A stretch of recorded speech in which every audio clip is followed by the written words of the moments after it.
Radhe Radhe everyone. आज की video में मैं आपको कार्तिक पूर्णिमा के अगले दिन सुनी जाने वाली चिड़ा चिड़ी की कहानी सुनाऊंगी। शास्त्रों के अनुसार यह कहानी सुनने से मकान बनाने की इच्छा अतिशीघ्र पूर्ण होती है। अगर आप अपना मकान बनाने का विचार कर रहे हैं, सोच रहे हैं या नया मकान बनाना चाहते हैं तो यह कहानी आप ज़रूर सुनिए ताकि आपकी मकान बनाने की इच्छा बहुत जल्दी पूर्ण हो जाए। कार्तिक स्नान जो करते हैं वो तो ये कहानी सुनते ही हैं, लेकिन अगर आपने कार्तिक स्नान नहीं भी किया है तो भी अपने मकान बनाने की इच्छा पूर्ण करने के लिए आप ये कहानी ज़रूर सुनिए। कार्तिक पूर्णिमा के दिन आप अपने घर पर या मंदिर में जहाँ पर भी यह कहानी सुने उस जगह को साफ कर लीजिएगा। साफ करके फिर उस पर आप चौक पूर लीजिएगा। आप चाहें तो गेरू मिट्टी, जैसे लाल मिट्टी होते हैं, उससे भी चौक पूर सकते हैं, हल्दी से भी पूर सकते हैं, या आप चाहें तो आटे से या चावल से भी चौक पूर सकते हैं, घर बना सकते हैं। फर्श पर थोड़ा साफ करके मैंने गेरू से लीप लिया है। अब हमें ये घर बनाना है। आपके घर के आसपास कोई मंदिर हो तो आप मंदिर में जाकर भी यह घर बना सकते हैं। अगर आप मंदिर नहीं जा पा रहे हैं तो अपने घर के आंगन में या आप बालकनी में मकान बना लीजिएगा। उसके बाद यह कहानी सुनिए। जितना बड़ा आप अपने लिए मकान बनाना चाहते हैं उतना बड़ा मकान हमें बनाना है। आप मकान के बीचों बीच हम चिड़ा चिड़ी को बिठाएंगे, तो आटे से हम लोग चिड़ा चिड़ी बना लेंगे। तो यहाँ पर कोई विशेष आकृति बनाने की ज़रूरत नहीं है, सिर्फ ऐसा लगना चाहिए कि हाँ, चिड़िया और चिड़ा बैठा हुआ है। पक्षी की आकृति हमें बनानी है। अगर आपको अच्छे तरीके से आता है तो आप अच्छे तरीके से बना लीजिएगा, नहीं तो आप पक्षी की आकृति बना लीजिएगा। यहाँ पर मैंने चिड़िया को बैठा दिया है और फिर हम चिड़िया को बैठा देंगे। मकान के बिल्कुल बीचों बीच चिड़ा चिड़ी को हमें बैठा देना है। उसके बाद हमें इनका पूजन करना है और कथा सुननी है। कार्तिक पूर्णिमा के अगले दिन यानी पड़वा को यह कथा सुबह के समय भी आप सुन सकते हैं। आप चाहें, आपके पास समय नहीं है तो शाम के समय भी आप यह कथा सुन सकते हैं। घर बनाने के बाद घर के चारों कोनों में हम दीपक रख देंगे और घर के बीच में भी हम, जहाँ पर हमने चिड़ा चिड़ी बिठाए हैं वहाँ पर भी एक दीपक रखेंगे। चारों तरफ उजाला होना चाहिए। बाहर मेन गेट पर भी हम 2 दीपक रख देंगे। आप चाहे तो वहाँ पर मोमबत्ती भी रख सकते हैं।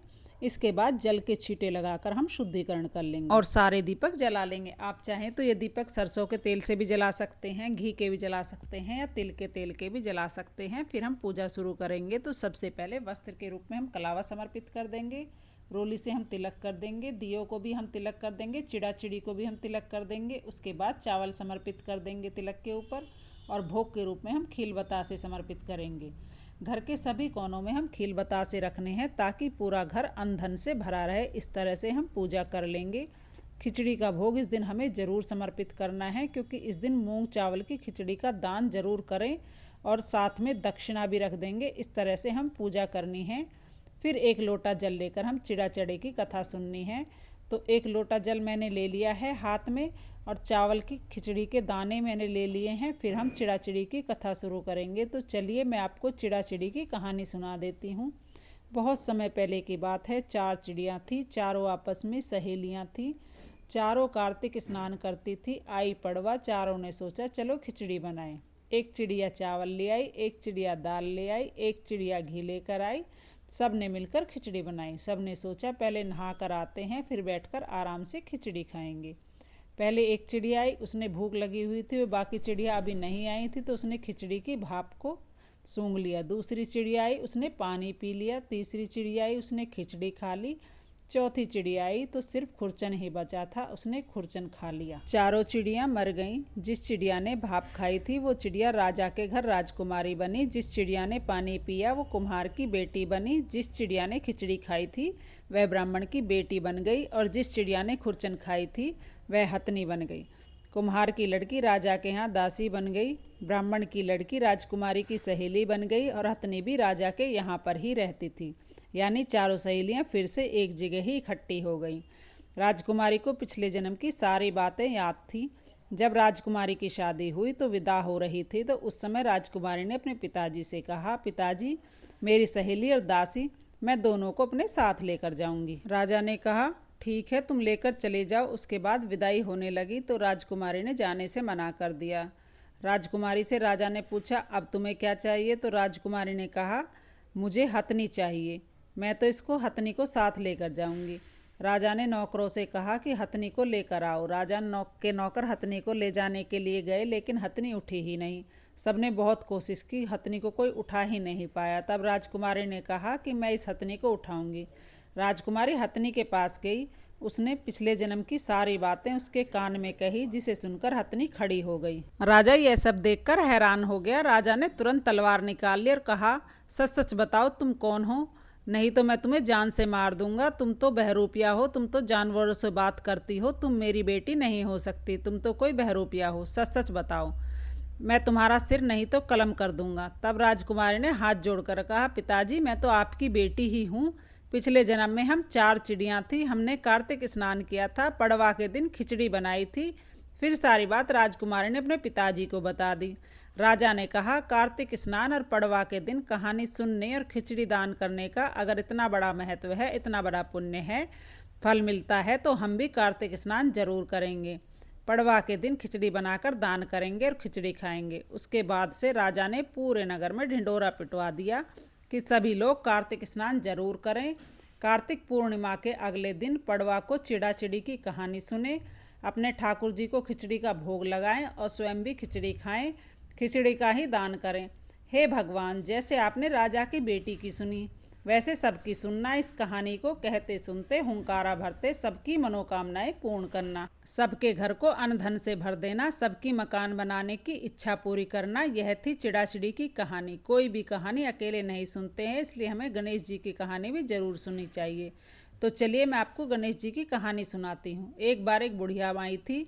बुढ़िया को कुछ भी दिखाई नहीं देता था, लेकिन वह बुढ़िया रोजाना गणेश जी का पूजन करती थी। बुढ़िया की पूजा से खुश होकर एक दिन गणेश जी आए और बोले, बुढ़िया माई, मैं तुम्हारी पूजा से बहुत खुश हूँ, तुम्हें कोई वरदान देना चाहता हूँ, तुम वरदान मांग सकती हो। बुढ़िया ने कहा, भगवान मैं क्या मांगूँ, मैं तो मांगना ही नहीं जानती। तो गणेश जी बोले, कोई बात नहीं, तुम अपने बहू बेटे रिश्तेदारों से पूछ के बता देना, मैं कल फिर आऊँगा, तुम कल मांग लेना। बुढ़िया बोली, ठीक है। गणेश जी अंतर्ध्यान हो गए। बुढ़िया ने सोचा, अपने बेटे के पास गई, सारी बात बताई। बोली, बेटा मैं क्या मांगूँ। उसका बेटा बोला, माँ बहुत सारा धन मांग ले, दूसरी 7 पीढ़ियाँ बैठ के खाएंगी। बोली, बेटा ठीक है। फिर बहू के पास गई, बहू को सारी बात बताई। बहू बोली, मैं क्या मांगूँ। बहू बोली, माँ क्या करोगी, अन्न धन का असली धन तो पोता पोती होते हैं, अपने लिए पोता पोती मांग लो। बोली, तुम ठीक कह रही हो। यह कहने के बाद बुढ़िया अपनी सहेली के पास गई। सहेली बोली, क्या करोगी उस धन का और क्या करोगी पोते पोते का, आँख तो है ही नहीं, आँख मांग लो, तुम्हारा बुढ़ापा अच्छे से कट जाएगा। बुढ़िया बोली, बात तो तुम्हारी भी सही है। सबकी बात सुन के बुढ़िया रात को सो गई। रात को पूरी रात इसी सोच विचार में चली गई, सुबह क्या मांगू। सुबह हुई, गणेश जी फिर आए। बोले, बुढ़िया मांगो, क्या मांगना चाहती हो। बुढ़िया माई बोली, गणेश जी मांगना तो मैं जानू ना, अगर आप देना ही चाहते तो बस इतना दे दो कि मैं अपने सोने के महल में, सोने के पालने में अपने पोती पोती को झूलता हुआ देखना चाहती हूँ। गणेश जी जोर जोर से हंसने लगे। बोले, बुढ़िया माई, मैं तो तुम्हें बहुत भोली समझता था, तुम तो बहुत चातिर निकली, तुमने एक ही बार में सब कुछ मांग लिया, आंखें मांग ली, पोता पोती मांग लिया, धन मांग लिया। गणेश जी महाराज सब चीज़ें देकर अंतर्ध्यान हो गए। हे गणेश जी महाराज, जैसे आपने बुढ़िया माई की सुनी, वैसी सबकी सुनना, सबकी मनोकामनाएं पूर्ण करना। इस तरह से हमारी चिड़ा चिड़ी की कहानी पूर्ण हो जाएगी।